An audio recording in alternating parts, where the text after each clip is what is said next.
Alrighty, hey guys, welcome back to another episode of What the Bones Say. I am Rob. I am joined, of course, as always, by George. Hello. Sage. I can't talk. And the Cody. I am the Cody, but that's not my true name, not anymore. And the Cody, speaking of which, he has a very special topic he'd like to talk about today. Please let us know. It's true. I need to say something first. Okay, get it off your chest, Queen. I'm gonna. Finally, I'm acknowledged as what I really am. Of course. I am a queen. All right, so listen. Today we were recording February 17th. Last night was Friday, February 16th, because numbers. And I played a show at a place called The Safe in Lowell, and the people that put together the flyer apparently didn't know my name. And one guy turned to another. The guy that got me on the show, his name is, he's a bouncer at this place. He's a lovely dude. His name's Tony. I love this guy. He's working with some other guy. And, like, he turns to this guy, and they're like, what should we call him? And that guy's like, what about him? And Tony was like, well, he's blind. And the other guy was like, let's call him Cody the Marksman. What? Huh? They wanted to call me Cody the Marksman. So I'm a marksman now. I'm the best marksman in the world. I don't know if you knew that. Why are you marksman? Dude, I think it's because, like, me and Karl Marx go way back. Yeah. We were boys in that year that he was alive. Let's go, boys. Let's go, boys. The boys return. Let's go. I just really needed to talk about how someone thought it was a good idea to call a blind man the marksman, and I think that needs to. Would you guys agree that needs to be my stage name now? Yeah, I think it's a good idea to have that as your stage name, considering that, like, less than 30 minutes ago, we were having sandwiches and you threw a water bottle at Sage with deadly precision. Yeah. Twice. Yeah. It was not a freak accident. No. He calculated everything. Yep. Weird daredevil.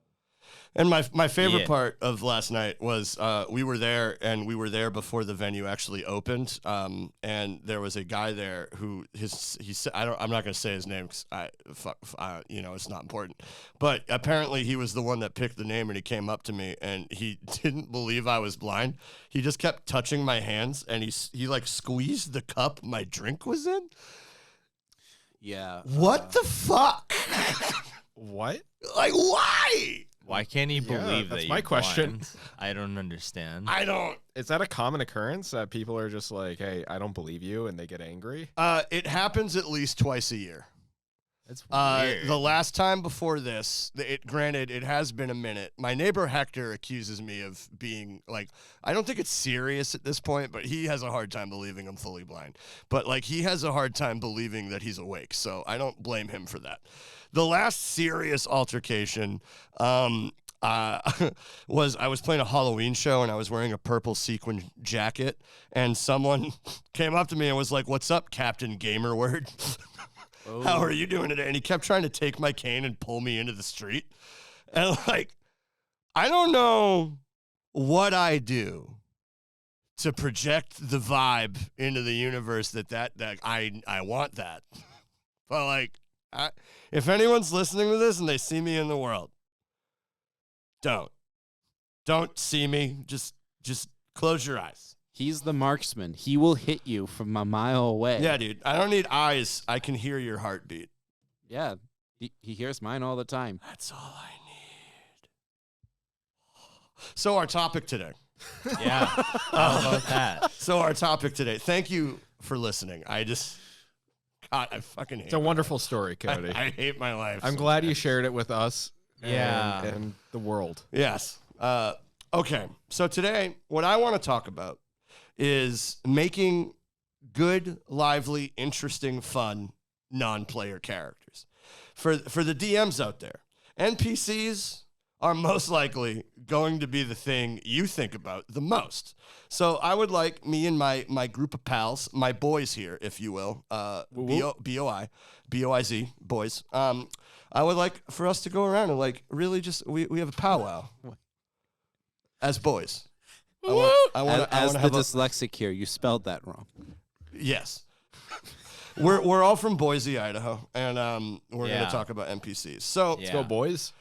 well, like let's go in a circle. Like George, what do you think makes a good NPC? There's a great video that I watched by Jason Carl, I believe, on the Vampire the Masquerade YouTube shorts. I don't really do TikTok. I'm sure it's on TikTok too, where I believe he basically said that the best NPCs are basically just people when you get down to it, right? Like every person you meet, or most people you meet, it doesn't always happen, but a lot of people out there, they have goals, they have ambitions, they have things that they want to strive towards. And it's a good thing to think about when you're making an NPC, because we're all driven by our wants and our needs and what we want to accomplish in life. We're sitting here because we want to make a podcast, right? That's driving us to make this. That's a goal of ours, is to make this podcast and make it the best that we can be. Yeah, we are truly interesting NPCs in like your boss's story. Yeah, exactly. But that's getting to my point, is that when you're making an NPC, you're going to want to consider two main things, in my opinion. You're going to want to consider their ambition and their desire, which is mechanics in Vampire the Masquerade, but I think that can be universal mechanics in anything else when you're designing something. So what does your NPC want? Judy, the secretary, does she want to get out of her job and to move to big things in life that's beyond a crazy Gungan? Probably. The prince in your Vampire the Masquerade game, do they have plans on absorbing more towns outside of their city into their, I don't know, in Boston? And let's say they're the Prince of Boston, and they want to reserve, bring more towns like Billerica into it, or Lowell or whatever, and add to their domain? Or do they just want to live day by day, but there's this oppressive regime that's bringing them down, and they need to fight in order to be able to have that goal of just living their life the way that they want? So in most games, if you have a character that just wants to live their life, and that's an NPC, they can have a goal too. What's happening in the world around them? Is something preventing them from living their life, for them getting back to their normal schedule? There's so many possibilities, and it can be for anything. But ambition and desire will drive the character mostly. I think that's the main thing. And then after that, you can figure out their personality and whatever. But if you have their ambition and desire down, that can guide these NPCs in certain directions. And that's huge too, because like even if you have an NPC that their ambition and desires never really come to the forefront, it can really inform like who that person is in any given moment. Exactly. And I think that's a beautiful way to put it. Sage, you have a lot of thoughts. Theoretically. What do you Sometimes And they that's get just out. a theory. A sage theory. Yeah. Thanks for watching. All right. Yeah. Okay, Rob. So what do you think about Yeah, I mean, my thoughts are pretty crazy on the matter. Yeah, I think Wow. like, to make it to be an NPC is a state of mind, really. I believe that to make a good NPC, all of this requires suspense of disbelief, right? Mm-hmm. So like, really for me, it's about like who they are as a character, and do I believe them, and am I thinking, well, this is all bullshit, like while I'm talking to them, or like, are they so wacky and loony that I'm just like, okay, I'm gonna see where this goes and like follow it, and like get lost in the sauce, as they say, because like, as long as I'm not thinking and questioning the integrity of your NPC, which I don't think I've ever done for anyone, like anyone's game that I've played in, like, we're rocking, we're having a good time, a great NPC that was made up on, I'm pretty sure he was made up on the spot, that I like to think of is Bagenduven. Bagenduven. What? George, George, the fuck yeah. is that?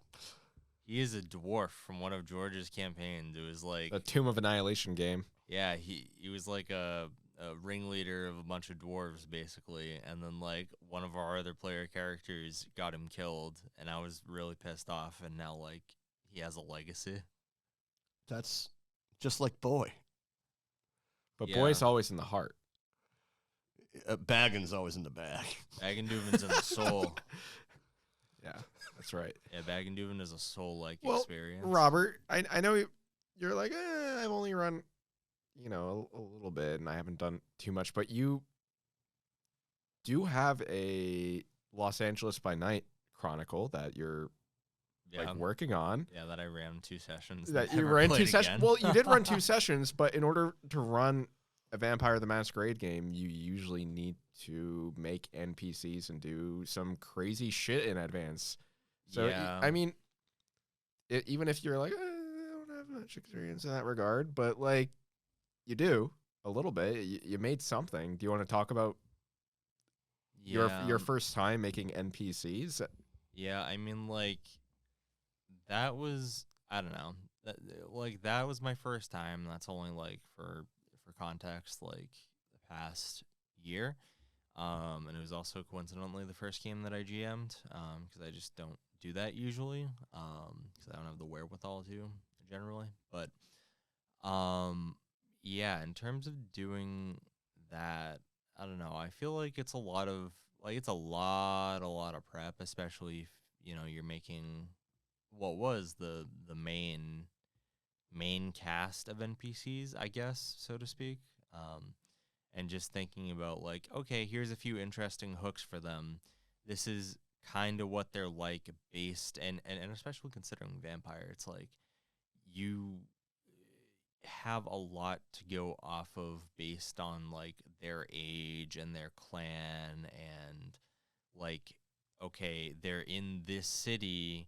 Why are they in this city as, whatever clan and whatever generation and, all this other shit, right? So there's already a lot to go off of before you even think about, like, oh, okay, like, how do I make them interesting in their backstory and stuff? They're already interesting. You just have to, like, fill in the blanks, I feel like, and then the rest will happen, like, during the story. Because, like, inevitably, like, whatever plot hooks you plan for an NPC or something, like, you can't plan too hard for it because, like, someone's going to screw it up inevitably. Yeah, some player's going to be like, ha ha, you had ideas? No. Yeah, and then, like, it's really all improv. And so, like, I feel like it's like, okay, you make a good base, but, like, anything that comes along is, like, you can't ever truly 100% be like, this is happening to this character with certainty. There's no way it doesn't, because there's always a way that it doesn't. And that's, I don't know, like, kind of how I think about it is, like, let me make a good baseline. Okay, this is a believable, like, personality. See where it goes from there and just toss them into the void, at least as it pertains to Vampire, because that's my experience. But it's a lot of work, and it's very, I don't know, I feel like despite the few sessions I ran, it was very fulfilling to see the effect it had. That's awesome. Sage, are you Yeah. ready to behave? Behave. Yeah. Behave. Are you Yeah. ready Yeah. to behave? You know what? I think I like my timeout corner. I think Yeah. I'm gonna move in, Yeah, get put in some your nice corner. circular Yeah. pillows, roll up, start a fire, make Circular some s'mores. pillows. Why Dude. not triangular pillows? Why does the timeout corner sound so rad now? Because that's like what we do as teachers. We build like the raddest timeout corner because it's not for the kids, it's for the teachers. Like we run away there. Isn't that just a break room? No, it's the timeout corner. It's in the classroom because you have to be there, but you're in the timeout corner because you need the timeout. It's not for the students. Okay. No matter what teacher says. I respect that. That's why we get nice pillows. Good nap time. Dope. So, NPCs. This is tough because my process with running NPCs is very all over the place, yet there's a structure. Sometimes it just happens. Other times I really plot it out, and it really depends on the game. So what I mean by the game is Dungeons & Dragons, I don't take the time to name every single orc. because sometimes the role of that orc is simply to be in the background or be something you fight. And the emotional impact may come from one of the orcs of the group. They may be the one that the characters are going up against. They may be the one that the characters know very well and have been betrayed. Like, that's when I focus on an NPC and I really delve into what's their culture, what do they think about, how do they grow up, what do they see the world. Like, it is an entire process of building a human. A lot of the times I reflect on myself and how I've kind of grown up and how I view the world, my little quirks, and I then take myself and rip myself out from that and put myself in other people's shoes. For example, one of the characters I made was Alamugaz, who is this wizard that hated the empire of my fantasy world. And I took the perspective of what would happen if I fell in love and the person I loved was killed in front of me. My children were killed. How far would I go? Well, the answer is very far. I would probably go to the ends of the earth. I would probably even be willing to destroy many, many people to do this. And so then, like, I start to develop my character off of personal feelings. And then when I'm developing alien cultures, I take away some human aspects to allow that strange alienness to it, how they see cultures, how they view their worlds. So it really depends on, like, that type of setting. So with D&D, I don't bother. But games like Forbidden Lands, I do bother. Most of my NPCs will have names. Because where D&D kind of doesn't take, where there's an XP component when you kill things, Forbidden Lands killing is a lot more grim. You actually have to make a check. And I also think that there's a lot of aspects in Forbidden Lands to have small political moments between characters. And games like Vampire is political horror. So the goal is that every character you meet has a story, has an ambition, has a drive to it. In a very similar way, you're kind of developing NPCs to be like book characters, right? The GM's in control on how the NPCs react, but not the player characters. But what you can do is figure out how an NPC will react depending on how a character responds or acts with that NPC. So, for example, we just released the Bone Sode, and we're going to take Julian and Frank. Julian, I developed to be a character that is pretty likable, has some flaws, but they're flaws people can relate to. They're flaws that I've done myself. And he's kind of bribing at the moment, but George's character, Frank, is a kind person who understands the struggle. And that created the dynamic, especially when George decided in that moment his character was going to be sympathetic. So those two naturally bonded, and then I developed the NPC a different way, that those two are going to be friends, right? Dwight and Marcy was similar. But with Dwight and Maddie, I was thinking Maddie hates his guts for multiple reasons. Oh, Dwight hates her back. Right. So I wanted Maddie to always be poking fun. She can't cross the line because he's a superior, but she always doesn't feel like she has to step back. She's really intelligent. She is someone who thinks she always is one step ahead. So I build the NPCs to have interactions in situations like that where characters will help drive how the NPC thinks or feels, but may not always influence that NPC. So, like, developing an NPC really depends on the character's backstories, how I've seen the character's patterns, how I want the NPC to affect the story, what personality quirks do I want to show as this NPC? Is this an NPC that's always smoking a cigar? Is this an NPC that likes to wear strange hats? Is this an NPC where their job is to be funny, to make comedic relief, but also has a tragedy that eventually will help build the characters to come together? It's situational for each story, and that's the best way I can put it, because you're developing human-like characters, if they're human or not, to influence the story in a way where player characters and NPCs really tell the story, because the player character should always be driving the story. The game master, GM, or referee is setting pieces. And the times where you actually make a move is after the player characters have announced their actions, you display the consequence. And that's how I always want the NPCs. There's always a consequence, whether it's good or bad. And that's what, over time, I've learned as a GM. Because if you make an NPC that's like your main character, you're going to lose the player characters. Yeah, please don't do that. Yeah, don't make the mistake I made when I was 12. Main character syndrome. Yeah. Yeah, nobody wants to play a game if you're just GMing you. Yeah. Or like your creation having everything. No, Yeah. don't do it. And I think another thing, I think about this a lot because I do a lot of writing.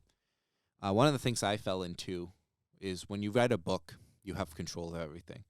And that's one type of storytelling. And then when you write a script, that's another type of storytelling. You already have it set. When you're a game master, you have to set 3 scenes. These are 3 possible outcomes. And then you have to prepare that there's a 4th, the unknown outcome, where characters have figured out something, and your NPCs need to be moldable to that situation at all times. Right? Let's say the characters are supposed to help someone, and this NPC is supposed to be a friend, but for whatever reason, maybe it's a cultural conflict between a character and this NPC, they kill someone that's important to the NPC. Well, suddenly that NPC that was supposed to be the ally for the whole campaign has now become an antagonist. Right? And their motivations, their desires, and even that friendship they had with the player character should all come into play.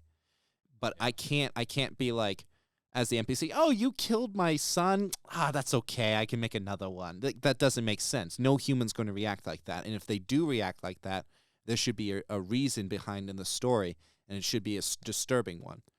But like that is what I think you need to do, is you need to take the book mentality out. You need to take that you have control and allow for everything to be like clay.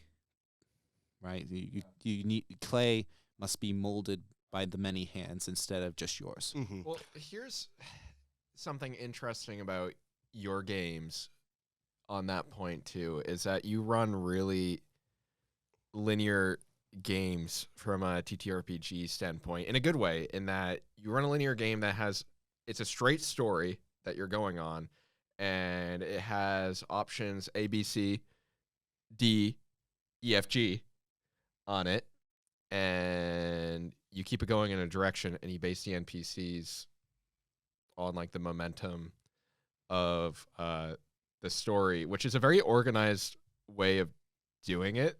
My way of doing it is a little more chaotic, where I like to do sandboxes, and I'm like, okay, here's your sandbox. I'm dropping you in, and I have the NPCs already written, which you do too, but mine are kind of scattered about, and players can run into the NPCs based off of like the decisions that they did, and it's like, here's everything happening non-linear. So whenever I watch you run a game and the direction that you take with it, it's always cool because it's very organized compared to my, so I like to do a narrative cinematic structure. Yeah.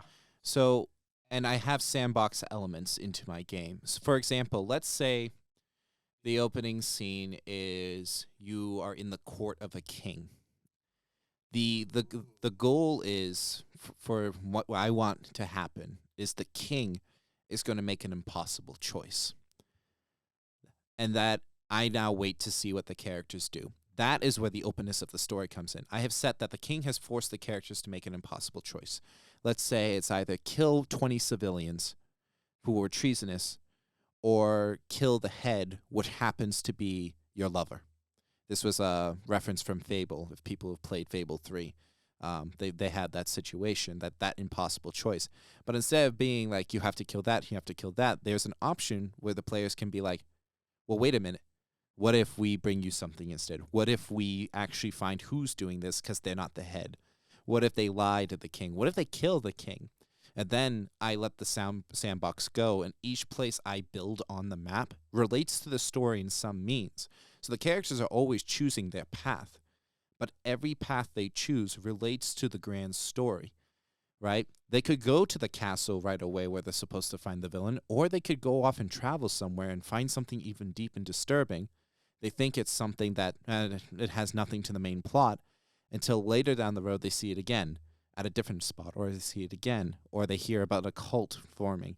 So each part I put is very much sandbox, right? You can go anywhere in the world, but because of how the world is intertwined into the narrative, you're going to find pieces of the story along the way if you don't take the direct route.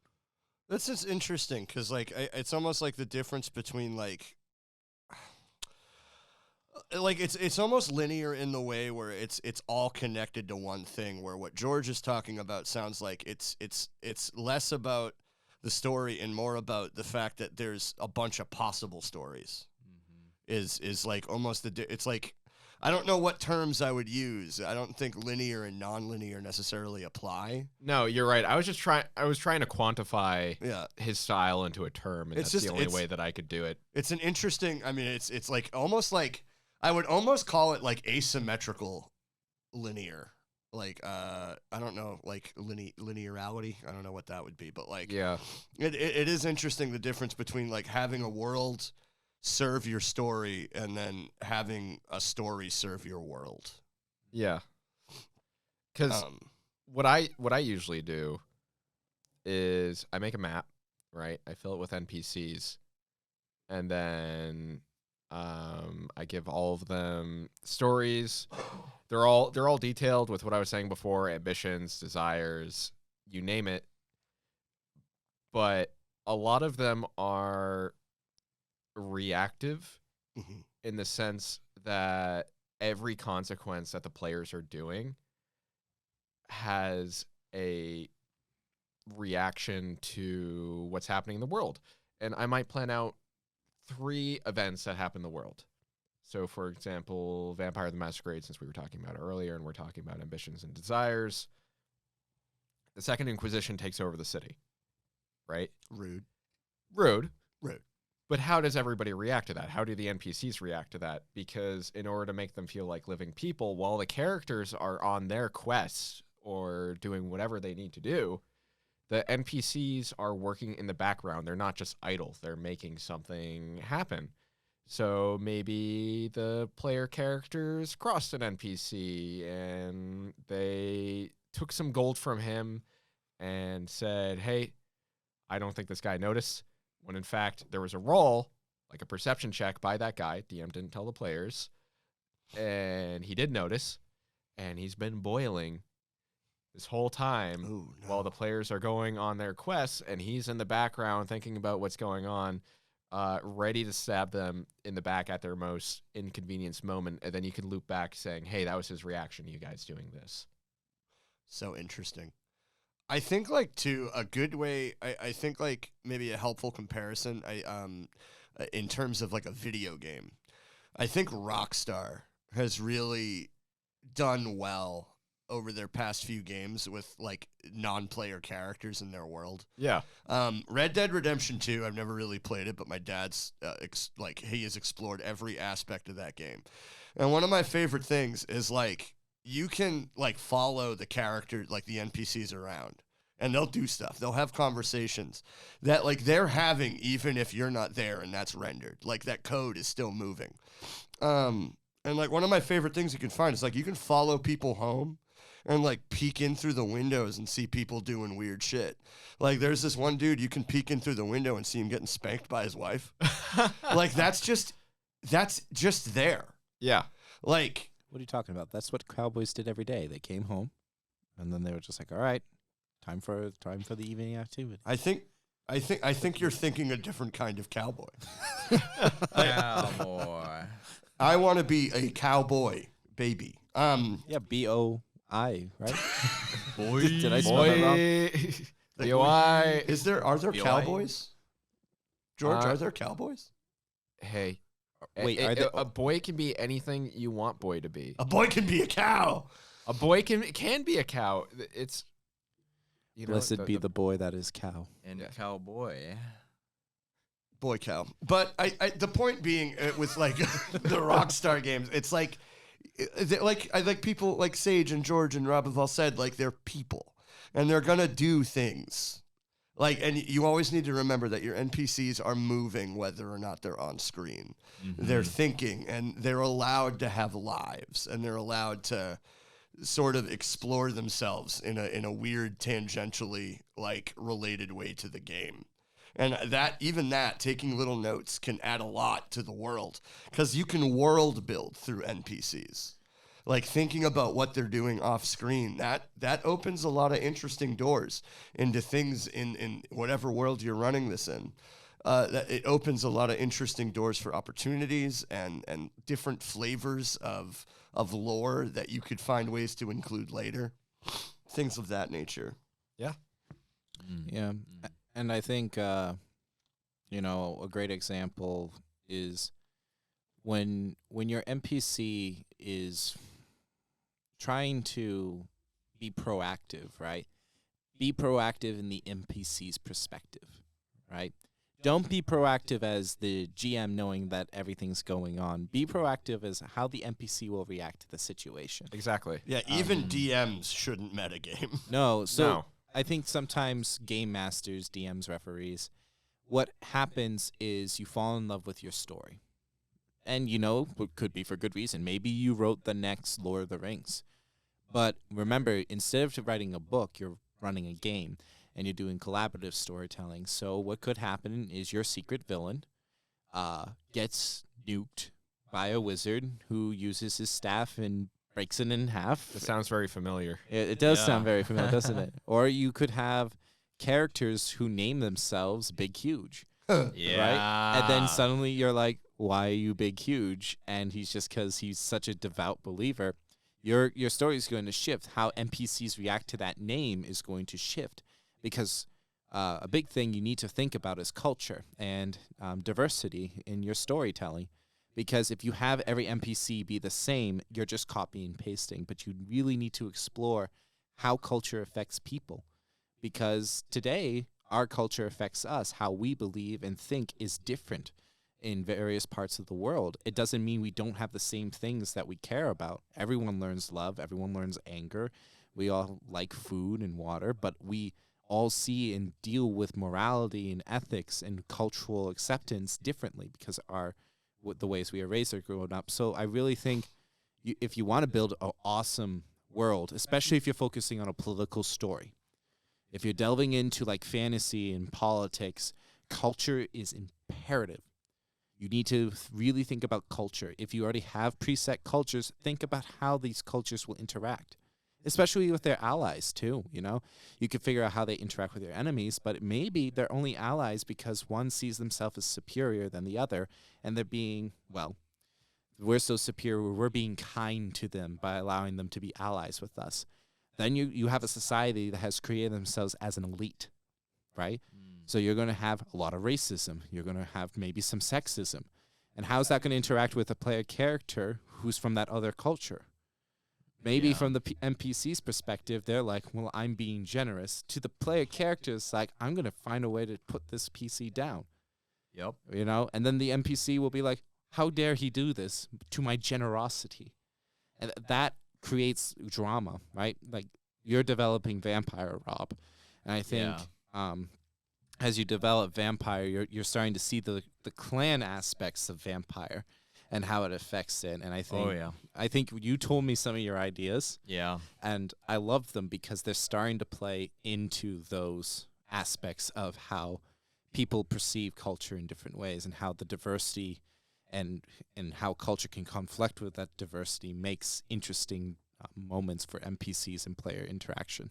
Yeah, definitely. Yeah, and it's definitely a stumbling block to like make that stuff as someone who hasn't before, and just figuring out what will not only be good for me and my story, but like good for, you know, the characters and what they want to do, who their characters are and what their backgrounds are. Because like honestly, you know, depending on who you make and like, you know, the clan and how old they are and where they're from and all that, like the culture you're talking about, that can really impact a lot of interactions and reactions depending on, you know, certain circumstances. Like I had a really good encounter planned for the next session whenever that happens. And if a certain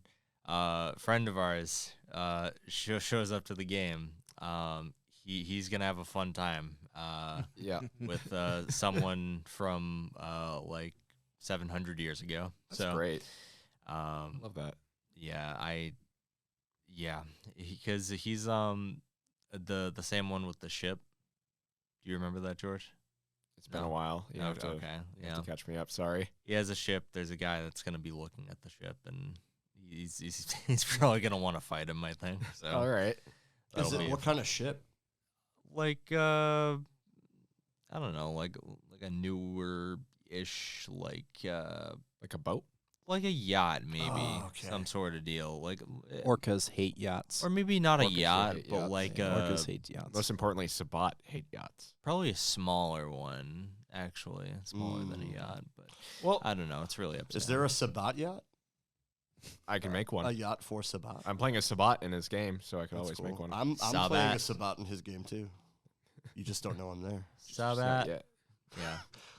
So, I think like one thing I think would be interesting is like I'd like to talk strategy. I think in making like what are some different ways we can make NPCs? Like what are some different tools we can use? And for an example, I'll give probably one of my favorite ones I've heard of for world building. It's like an improv strategy. I've heard some people use, and it's I don't know what if there's an actual term for it. I heard it referred to as 7-3-1, where you come up with 7 characters, give them each 3 adjectives, and then 1 goal. And like that was one of the most useful ways I've ever found of just being able to make like just a bunch of stock NPCs. For instance, like Barnsworth McGee is the name. That's one character. You give him 3 adjectives. He's Stinky. stinky. He's stinky. Sage. Pass. I have to think of an adjective. God Hold damn on. it. God. You put me on. Come on, I didn't Sage! know this was collaborative. Rambunctious. All right. He's stinky and rambunctious. Rob, adjective me, baby. Magical. He is a magical, stinky, rambunctious man named Barnsworth McGee. Yeah. And so, what would this like? What do you think the goal of a rambunctious, stinky, magical man named Barnsworth McGee would be? World domination. So his goal is world domination. We have within a minute made an NPC who's hysterical. He's great. It's Rob, the best. I think only you could be Barnsworth McGee out of I- anyone in this group. I think I could. Yeah, I think I could do him well. A true class wizard. So Yes. like, what are like? Do you guys have like a strategy that you use when you make NPCs? That's like what are some ways that you go about it? Wait, I have the easiest answer. I don't. God I genuinely don't. I just like think damn it, of- Rob, you're fired. Well, I mean, I don't know. Like, I guess when I do, there is like, like, I think, oh, okay, here's a character name. All right, like, where are they from? What is their disposition? Like, what are they like in terms of personality and stuff? And then I just kind of start getting ideas from there, which is kind of similar to what you're talking about, but like less streamlined, I think. Yeah, yeah. Because like the point I think of the 7-3-1 thing is like it's to like literally you sit down in front of a piece of paper and you just write out 7 things. It's like I don't know. I use it as a way to like have a list of NPCs that I can just pop in at any time. You know what I mean? Yeah, it's a good idea. And Yeah. like it's cool too because like if you come up with that list, you don't need to stay adherent to that list. You can recycle parts. You can take one that you really like that you just don't like the name, and you could give it a whole different name, and voila, it's a whole new thing. And I don't know. I just like it's a great way to like fill out the background of a world and still have like a lot of people that you can look to. I agree. Yeah. Sage, so like, what about you? Do you have like a specific way that you start going about it? It depends on a lot. So it depends first if I'm doing a pre-existing setting. For example, aliens would be a good one. Alien, I'm thinking of the world. Most of the player characters are going to be working class people because that's where Alien really sets itself. So I'm going to be looking at working class people who are probably poor. I'm going to be looking at perspectives on whether they're okay with this, whether they're not okay with this, are they angry about this. I'm going to be looking at perspectives about what they like to wear, what music they like to listen to, how they interact, how they talk. And then after I think about all those, I haven't even set those in stone, relationship to the character, because these are the NPCs that are going to be with them the whole story until they die. That's Alien, because I want the horror of a person dying. I want you, when you see someone have a chest burst or rip out and you see their eyes fill with terror, you're watching the story be erased. And that horror is like before you, you know? All right, Can we Alfred just- Hitchcock. But Can we just get the part where he said, "I want the tragedy of death"? Can we just get that one part as a sound clip and send it to the police? but no, it's just Tragedy. Just all that for a YouTube show. Local ginger man wanted for doing podcasts. how else do we collect souls? How else, you know? He's running away. Go get him. Local man said police. words. Arrest him. But so like Alien, I'm looking at whenever I lose an NPC or an NPC, it's a tragedy, unless I want to make him despicable. And then I'm looking at my antagonist or one of my antagonists. It could be a Weyland-Yutani exec. It could be a robot. It could be someone who's only out to save their own skin. Yeah, like Gru spoil from no, Despicable Me. no. Stop.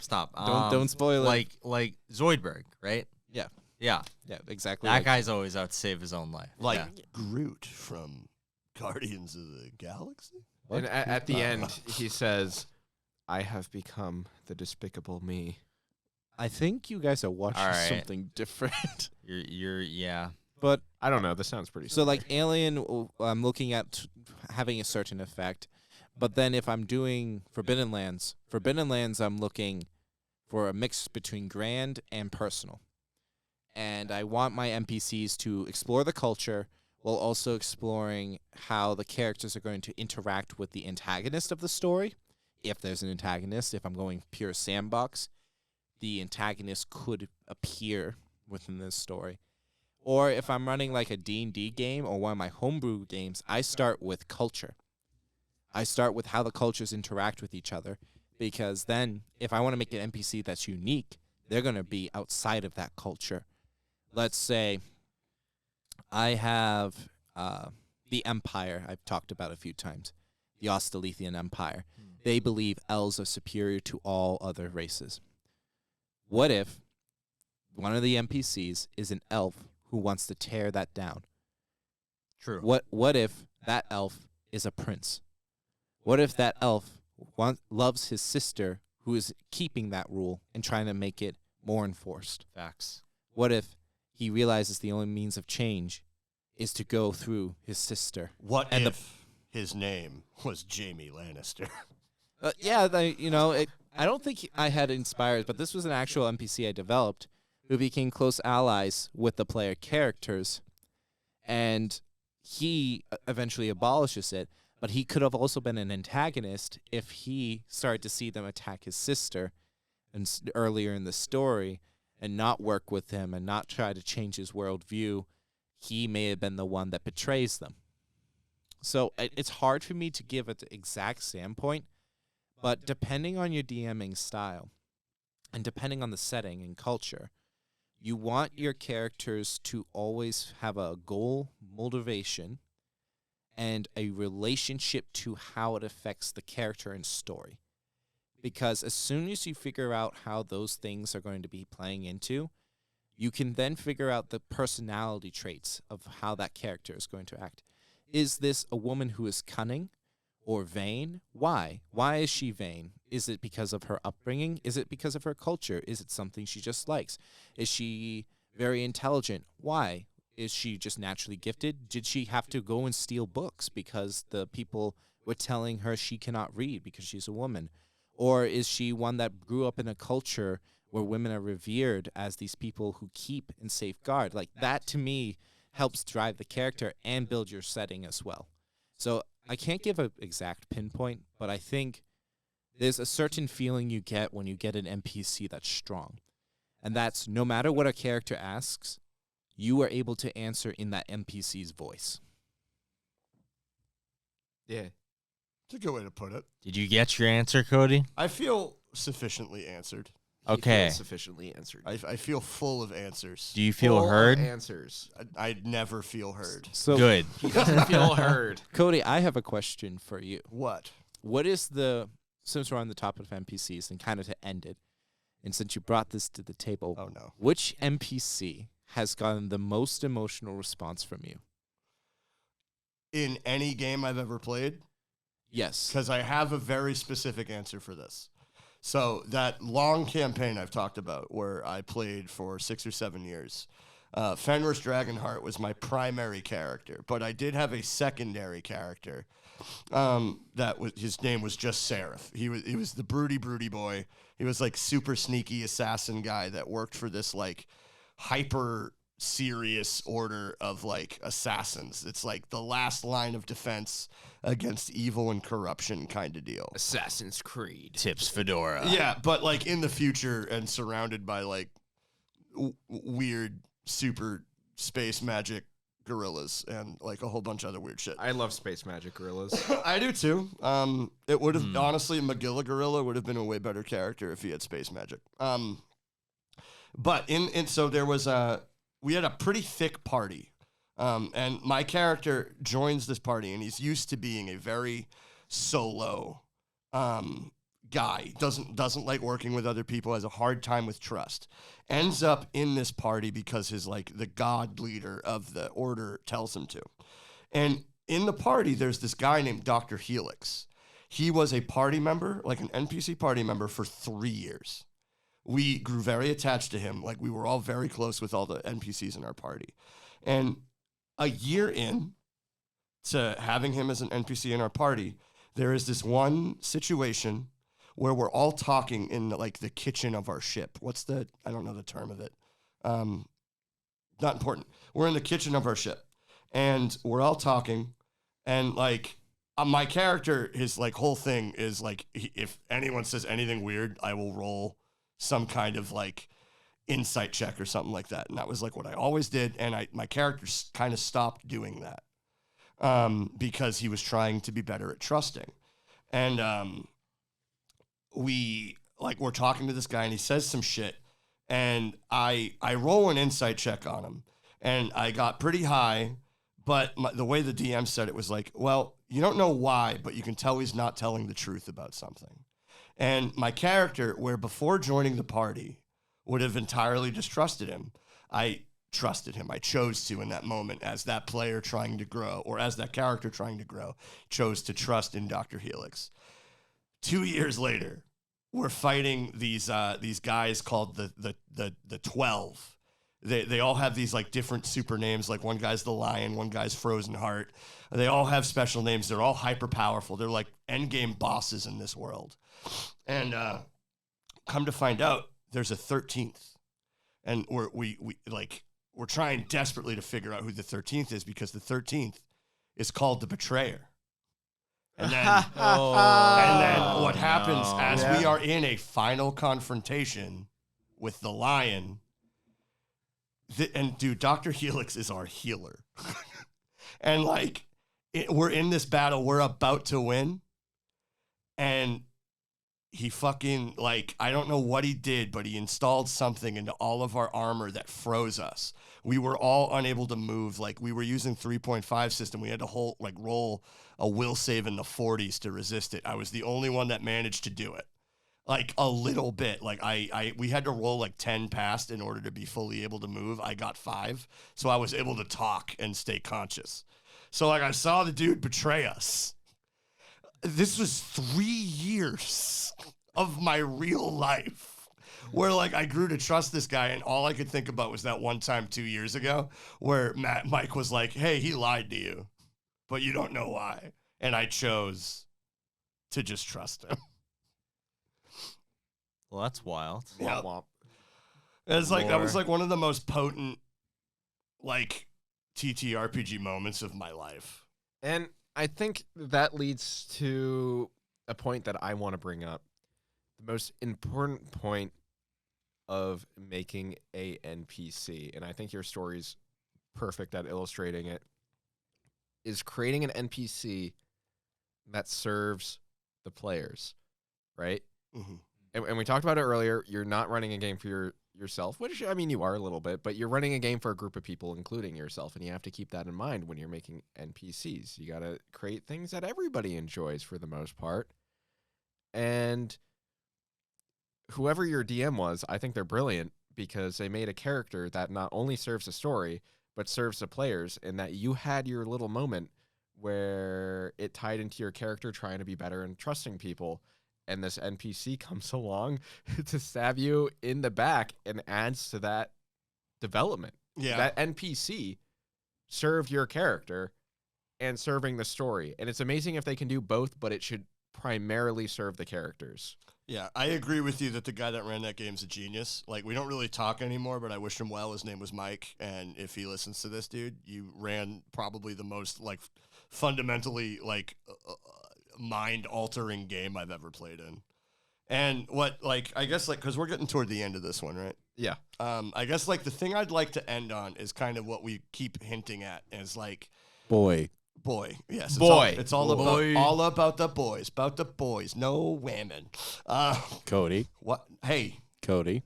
Listen. Cody. What? You know what I'm going to say. I know. I'll go in timeout when I'm done. Thank you. All right. So, but the thing about TTRPGs, probably more than any other art form, it's a collaborative thing. D&D more than any other art form is like a truly collaborative experience. What about Call of Cthulhu? What about old school essentials? What What about about Forbidden love? Lands? What about Vampire the Masquerade? What about Force and Destiny? What about Mage the Ascension? What about Magic the Gathering? That's not a game. What about Yu-Gi-Oh? That's not a game. That's not a TTRPG game. That is a TTRP. What about Pokemon? That is actually a TTRPG game. The Pokemon game is actually pretty crazy. No, it's What not. about Mutants and Masterminds? We broke him. He's gone. Have a good day, boneheads. And it's over.